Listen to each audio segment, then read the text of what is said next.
بسم اللہ الرحمن الرحیم۔ السلام علیکم۔ کیا آپ سے اگر کوئی یہ پوچھے کہ کیا آپ بریانی اور یہ کہنے کے بعد وہ رک جائے تو آپ کے ذہن میں کس قسم کے سوالات آئیں گے؟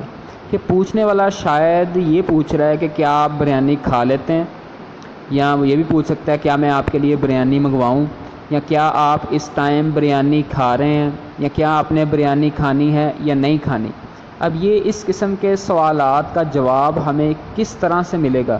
اس کا جواب صرف اسی وقت ملے گا جب سوال پوچھنے والا مکمل بات کی وضاحت کرے گا۔ یعنی وہ آپ سے پوچھے کہ کیا کبھی آپ نے بریانی کھائی ہے، یا کیا آپ بریانی کھا لیتے ہیں، یا کیا آپ نے بریانی کھانی ہے، یا کیا اس ٹائم آپ بریانی کھا رہے ہیں۔ اب یہ جتنے بھی میں نے فقرات استعمال کیے ہیں یہ بنیادی طور پر ٹینس ہیں۔ عام طور پر ہم ٹینس کا نام لیتے ہی ٹینس ہو جاتے ہیں، تو آج ہم ٹینسز کے بنیادی کنسیپٹ کو سمجھنے کی کوشش کریں گے، جس کے بعد ہمارے لیے ٹینسز کو سمجھنا انتہائی آسان ہو جائے گا۔ ٹینس کا لفظی مطلب ہے ٹائم۔ تو ٹینسز ٹائم کی نشاندہی کرتے ہیں، کس چیز کے ٹائم کی؟ ایکشن کے ٹائم کی، یعنی وہ فقرات جن میں ہم کسی کام کے ہونے کا ذکر کرتے ہیں۔ ٹینسز ہماری یہ ہیلپ کرتے ہیں، وہ ہمیں بتاتے ہیں کہ اس کام کی ٹائمنگ کیا ہے۔ جیسا کہ ہم میں سے ہر شخص عام طور پر وقت کی 3 صورتوں سے تو واقف ہے، یعنی اس وقت وہ حال میں ہے، اور جو وقت گزر چکا ہے اس کو ماضی کہا جاتا ہے، اور آنے والے وقت کو مستقبل کہا جاتا ہے۔ یہ عام سینس ہے ٹینسز کی، جو ہم سارے کے سارے لوگ اس کو عمومی انداز میں سمجھتے بھی ہیں اور ہم اس کو استعمال بھی کرتے ہیں۔ تو ٹینسز بھی بنیادی طور پر ہمارے لیے 2 کام کرتے ہیں۔ پہلا کام تو یہ کرتے ہیں کہ ہمیں یہ بتاتے ہیں کہ کسی کام کے کرنے کا اصل ٹائمنگ اس کی کیا ہے، کیا یہ اس ٹائم پریزنٹ میں ہوا ہے، یا یہ پاسٹ میں ہوا ہے، یا ہم فیوچر کی بات کر رہے ہیں۔ پھر اس کے بعد صرف پریزنٹ، پاسٹ، فیوچر بتا دینا کافی نہیں ہے۔ اس کے بعد ٹینسز ایک اور چیز کا جواب دیتے ہیں، وہ ہے کام کی کوانٹٹی کیا ہے۔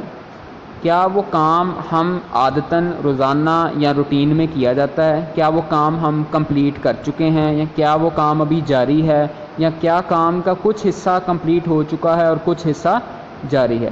تو اگر وہ کام ہم سمپل ورڈز میں جس کو کیا جا رہا ہے اس کو ہم بیان کرنے کی کوشش کریں اس کی حالت کے مطابق، پھر ٹینسز کی مختلف صورتیں جو ہیں وہ ہمارے سامنے آتی ہیں، کہ جن کے ذریعے سے ہمیں ایک تو یہ پتہ چل جاتا ہے کہ کسی بھی ایکشن کی ٹائمنگ کیا ہے، پریزنٹ، پاسٹ اور فیوچر میں سے، اور اس کے ساتھ ساتھ پھر ہمیں اس کا سٹیٹس جو ہے، اس کام کی مقدار جو ہے وہ بھی پتہ چل جاتا ہے۔ یعنی کہ کیا ہم اس کام کو سمپل پریزنٹ ٹینس میں رکھیں گے، یا ہم پریزنٹ کنٹینیوس کے حوالے سے بات کریں گے، کیا یہ پریزنٹ پرفیکٹ ٹینس کا فقرہ ہے یا پریزنٹ پرفیکٹ کنٹینیوس کا فقرہ ہے۔ تو یہ وہ بنیادی معلومات ہیں جن کے ذریعے سے ہم ٹینسز کے کانسیپٹ کو بآسانی سمجھ سکتے ہیں، کہ یہ ہمارے لیے مشکل نہیں پیدا کرتے بلکہ یہ تو ہمارے لیے آسانی پیدا کرتے ہیں، کہ کسی کام کو سمجھنا آسان ہو جاتا ہے۔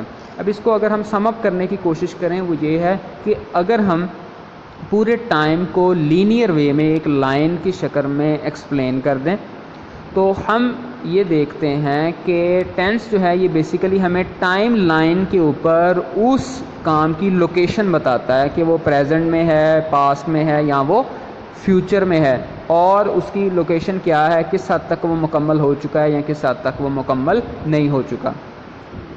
لہٰذا ٹینسز سے ڈرنے کی بالکل ضرورت نہیں ہے، اس کو ہم لوگ یوز بھی کرتے ہیں، اس کے ذریعے سے تو ہماری انفارمیشن میں اضافہ ہوتا ہے۔ تو اس بیسک کانسیپٹ کو لے کر ہم مزید ٹینسز جو ہیں ان پر ان ڈیٹیل انشاءاللہ ڈسکشن کریں گے، کہ کس انداز میں ہم ٹینسز کو بآسانی پہچان سکتے ہیں، ہم کس طریقے کے ساتھ ان کو یوز کر سکتے ہیں، ان کی کیا کیا نشانیاں ہیں، اور کس وے میں ہم اس کو بہتر انداز میں سمجھ سکتے ہیں۔ So stay blessed, thank you very much, السلام علیکم۔